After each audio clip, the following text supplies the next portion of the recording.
₹1200 तक जाएगा पेटीएम का शेयर, इन ब्रोकरेज ने कहा खरीदो। ब्रोकरेज फर्म सीएलएसए ने पेटीएम का स्टॉक पर अपने टारगेट प्राइस को बढ़ा दिया और अब इसे ₹850 से बढ़ाकर ₹1050 कर दिया है। पेटीएम का आईपीओ का इश्यू साइज ₹18,300 करोड़ था और इसके लिए प्राइस बैंड ₹2080 से ₹2150 तक तय किया गया था। 97 कम्युनिकेशंस के शेयर में सोमवार के कारोबार में 4% से अधिक गिरावट दर्ज की गई है। शेयरों में गिरावट तब आई है जब कंपनी ने जून की तिमाही में अपना घाटा कम होने की सूचना दी है, लेकिन ब्रोकरेज फर्म सीएलएसए ने स्टॉक पर अपने टारगेट प्राइस को बढ़ा दिया और अब इसे ₹850 से बढ़ाकर ₹1050 कर दिया है। सीएलएसए ने कहा है कि जून की तिमाही में पेटीएम का मर्चेंडाइज ग्रोथ वैल्यू अनुमान के अनुरूप थी, लेकिन नेट खरीद दर में जोरदार सुधार देखने को मिला। पेटीएम का एटीबा ईएसओपी को छोड़कर उसके अनुमान में थोड़ा अधिक है। ₹1200 तक जाएगा स्टॉक। सिटी ने स्टॉक पर अपना टारगेट प्राइस ₹1160 से बढ़ाकर ₹1200 प्रति शेयर कर दिया है।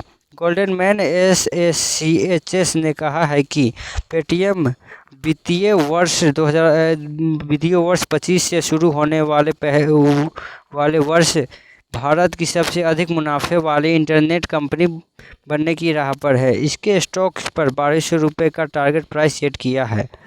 बिजनेस टुडे में छापी खबर के अनुसार गोल्डन मैन एसएसीएचएस ने कहा है कि पेटीएम के मार्च कंपनी के उधार लेने की दर में गिरावट के कारोबारों में चिंता व्यक्त की थी। इसमें जून तिमाही में 3.5%, मार्च तिमाही 3.8% से की कम देखी गई थी। कम हुआ कंपनी का घाटा। जेपी मॉर्गन ने शेयर पर ₹950 का टारगेट प्राइस सेट किया है। ब्रोकरेज ने कहा है कि हमें लगता है कि पेटीएम रेवेन्यू मल्टीपल के बजाय मुनाफे पर व्यापार करने वाला पहला भारतीय B2C इंटरनेट स्टॉक हो सकता है।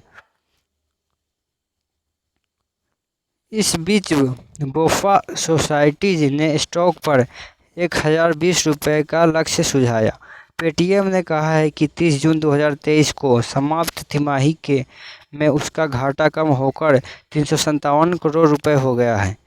एक साल पहले की अवधि में कंपनी का घाटा ₹644 करोड़ रहा था।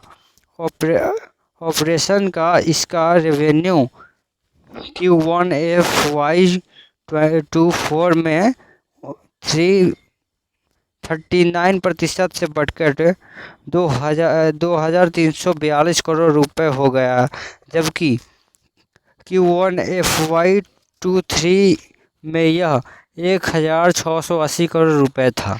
सीएलएसए ने कहा है कि कर्ज देने की दर 30 बीपीएस गिरावट 3.5% हो गई है, लेकिन उधार देने की संपत्ति गुणवत्ता सुधार हो रहा है। कंपनी डेवलपमेंट के लिए अपने कर्मचारियों की संख्या बढ़ रही है।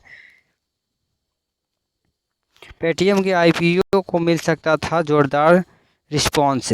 पेटीएम की आईपीओ का इशू साइज ₹18,300 करोड़ था। इसके लिए प्राइस बैंड ₹2080 से ₹2150 तक तय किया गया था। इसके आईपीओ के निवेशकों से ज़बरदस्त रिस्पॉन्स मिला था, लेकिन डिस्काउंट पर लिस्टिंग के बाद से शेयरों में जो गिरावट आई उससे कंपनी अब तक नहीं उभर सकी। पेटीएम के स्टॉक शेयर बाजार में नवंबर 2021 में 9% डिस्काउंट के साथ ₹1,950 पर लिस्टेड हुई। और शेयर बाजार में निवेश से पहले वित्तीय सलाहकार की मदद जरूर लें।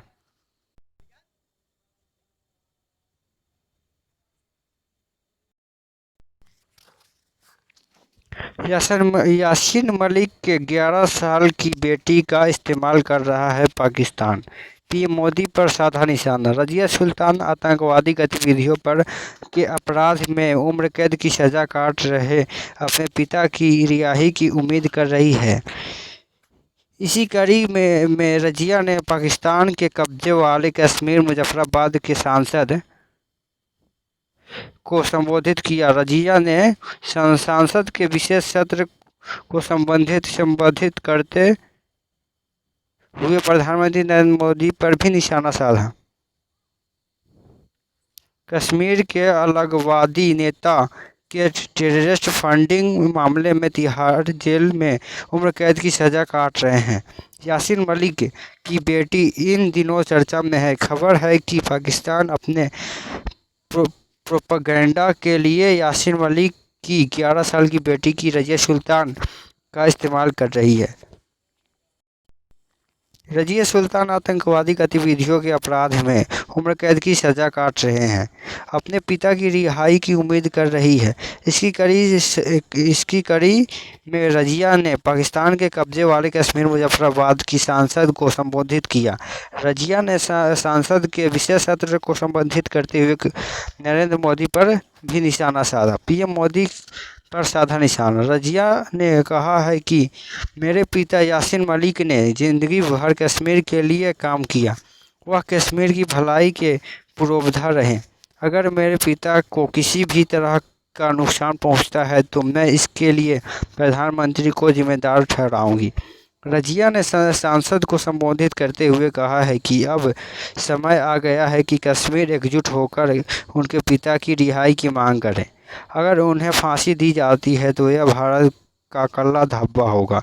यासीन मलिक आतंकवादी और अलगाववादी गतिविधियों में शामिल रहा और इसकी गतिविधियों को रेस्ट ऑफ द रियर मानते हुए फांसी की सज़ा देने की मांग की गई थी। यासीन मलिक की आईपीसी की धारा 121 भारत सरकार के खिलाफ युद्ध छेड़ना के 21 के तहत दोषी ठहराया गया, जिसमें मौत की सज़ा का प्रावधान है।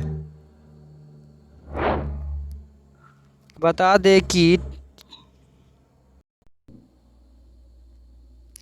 दें कि टेरर फंडिंग केस में एनआईए ने यासीन मलिक के लिए सजा-ए-मौत की मांग की है।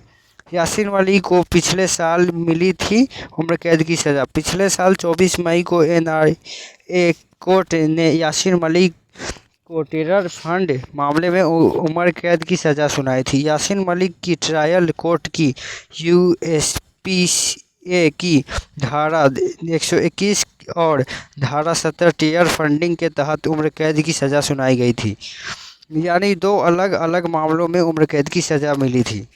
इसके अलावा मलिक को 5 अलग अलग मामलों में 10-10 साल की, 3 अलग मामलों में 5-5 साल की जेल की सज़ा सुनाई गई थी। साधु बनकर मंदिर में रह रहा था मुस्लिम युवक इन हरकतों से पकड़ा गया। मेरठ में एक युवक साधु बनकर मंदिर में काफ़ी समय से रह रहा था। ग्रामीणों ने पुलिस को बताया है कि साधु की कुछ हरकतें संदिग्ध लग रही थी, फिर उस पर नज़र रखी गई। वही पुलिस की कहना है कि अब तक उसकी कोई भी क्रिमिनल हिस्ट्री सामने नहीं आई है। वह शादीशुदा है पर पत्नी के साथ नहीं रह सकता। मेरठ पुलिस ने मुस्लिम युवक को गिरफ्तार किया है जो मंदिर में साधु बनकर महीनों से रह रहा था। इस घटना के मामले आने के बाद इलाके में हड़कंप मच गया। पुलिस मामले की जांच कर रही है। यह पता लगाने की कोशिश कर रही है कि वह किस मंशा से ऐसे रह रहा था। आरोपी का नाम गुल्लू और वह हरियाणा का रहने वाला है।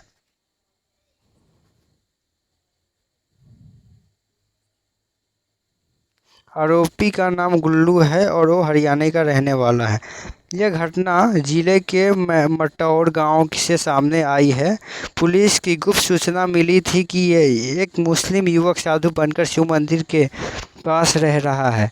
मौके पर पहुंचकर पुलिस ने उसे हिरासत में लिया और पूछताछ में उसने अपना नाम गुल्लू और पिता का नाम इस्माइल बताया है। वह ग्राम बुगड्डी बेशक ना सदर पानीपत के रहने वाला है। ग्रामीण ने पुलिस को बताया है कि साधु की कुछ हरकतें संदिग्ध लग रही थी, फिर उसे पर नज़र रखी गई थी। पुलिस की सूचना ही साधु में रह रहा था युवक पकड़ा गया। पुलिस ने बताया है कि उनको सूचना मिली थी कि NH 58 स्थित ग्राम मंटौर में शिव मंदिर में कोई महाराज रह रहा है जो मुस्लिम समुदाय का है। उसके गांव वाले ने पकड़ रखा हुआ है। पुलिस ने बताया है कि गुल्लू जनवरी 2023 से यहां रह रहा था। उसके खिलाफ मामला दर्ज कर जेल भेज दिया गया है। पुलिस ने आरोपी को गिरफ्तार कर जेल भेजा। वही इस मामले में CO अभिषेक पटेल ने बताया कि पकड़ा गया युवक मुस्लिम है। वह जनवरी से मंटौर गांव के मंदिर के पास रह रहा था। पूछताछ में उसने अपना नाम गुल्लू बताया है। उसे गिरफ्तार कर जेल भेज दिया गया है। अब तक उसकी कोई क्रिमिनल हिस्ट्री सामने नहीं आई है। वह शादीशुदा है पर पत्नी के साथ नहीं रहता।